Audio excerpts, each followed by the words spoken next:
Hello everyone, welcome back to a new video of শিশু স্বাস্থ্য পরামর্শ।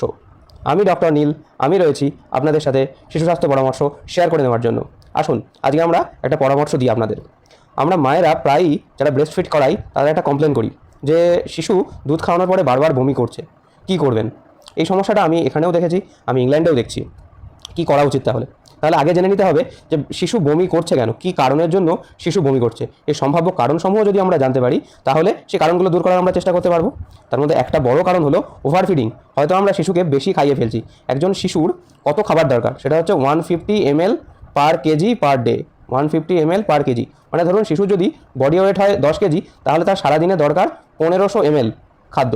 তার বেশি খাওয়ালে তার কিন্তু সেটা ওভারফিডিং হয়ে যাবে। তাহলে একটা হচ্ছে ওভারফিডিং, অতিরিক্ত দুধ খাওয়ানোর জন্য বমি হতে পারে।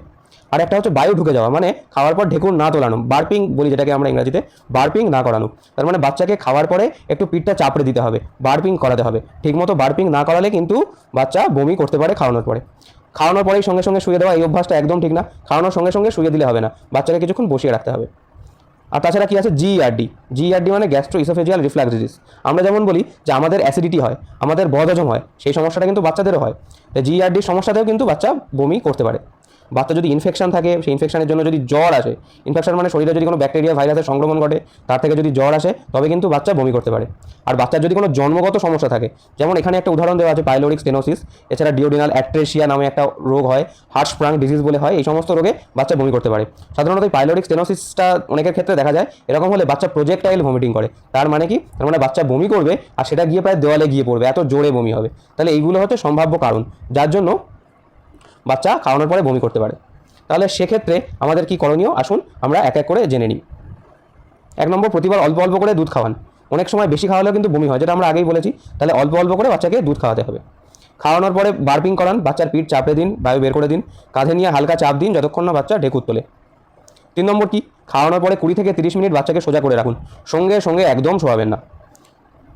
4 নম্বর দেখে নিই, ঘুমানোর সময় মাথার দিকটা একটু উঁচু করে রাখুন। এটি বদহজম, জিইআরডি এইসব ক্ষেত্রে সাহায্য করে। তাহলে ঘুমানোর সময় মাথার দিকটা, হেড এন্ডে একটু উঁচু করে রাখতে হবে। বাচ্চার ওজন ঠিকভাবে বাড়ছে কিনা পর্যবেক্ষণ করুন। ওজন না বাড়লে চিকিৎসকের পরামর্শ নিন। বাচ্চার ওজন ঠিকমতো বাড়ছে কিনা এটা কিন্তু আমাদের একটা এমসিপিসি কার্ড দেওয়া হয়, সেখানে আমরা বাচ্চার গ্রোথ দেখতে পারি। সেই কার্ডে আমরা বাচ্চার জন্মের সময় কত ওজন ছিল সেটাকে প্লট করব, তারপরে ধরুন 1 মাসে কত ওজন হলো সেটাকে প্লট করব।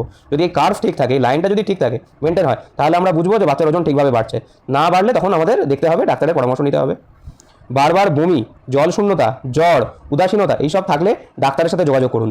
যদি শরীরে জল কমে যায়, বাচ্চা যদি ঠিকমতো ইউরিন না করে, ডিহাইড্রেশন হয়ে যায়, বারবার বমির জন্য কিন্তু শরীরে জল কমে যেতে পারে, তখন কিন্তু ডাক্তারের সাথে যোগাযোগ করতে হবে।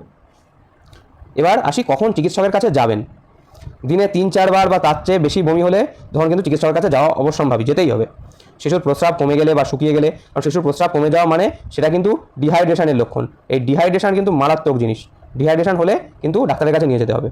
শিশুর ঘুম ও খাওয়ায় পরিবর্তন হলে, ঘুম ও খাওয়ায় পরিবর্তন মানে কি, শিশু হয়তো অতিরিক্ত ঘুমোচ্ছে, বেশি ঘুমোচ্ছে, কম খেতে চাইছে, তাহলে সেক্ষেত্রে কিন্তু ডাক্তারের কাছে নিয়ে যেতে হবে। আর এই প্রজেক্টাইল ভমিটিং যেটা আগেই বলেছি, যদি জোরে বমি, যদি বমি অনেক দূর পর্যন্ত যায়, সেরকম ক্ষেত্রে ডাক্তারের কাছে নিয়ে যাওয়া খুবই প্রয়োজন। তাহলে কী কী মনে রাখতে হবে? মনে রাখতে হবে যে শিশুর মধ্যে হালকা বমি কিন্তু সাধারণ, এবং তা কিছু পদক্ষেপের নিয়ন্ত্রণে আসে, যেগুলো আমরা আলোচনা করলাম। তার জন্য সবসময় ওষুধ খাওয়ানোর দরকার পড়ে না, তবে অতিরিক্ত হলে অবশ্যই কিন্তু চিকিৎসকের কাছে নিয়ে যেতে হবে। আশা করি মায়েদের মনে যে প্রশ্নগুলো আছে তার কিছুটা আমি মেটাতে পেরেছি। আরও যদি কোনো প্রশ্ন থাকে তাহলে অবশ্যই আমার সঙ্গে যোগাযোগ করুন, আমাকে ইউটিউবে কমেন্ট করে জানান। আর এরকম আরও অজানা তথ্য জানতে আমার চ্যানেলটি প্লিজ সাবস্ক্রাইব করুন। আমার চ্যানেলের নাম শিশু স্বাস্থ্য পরামর্শ।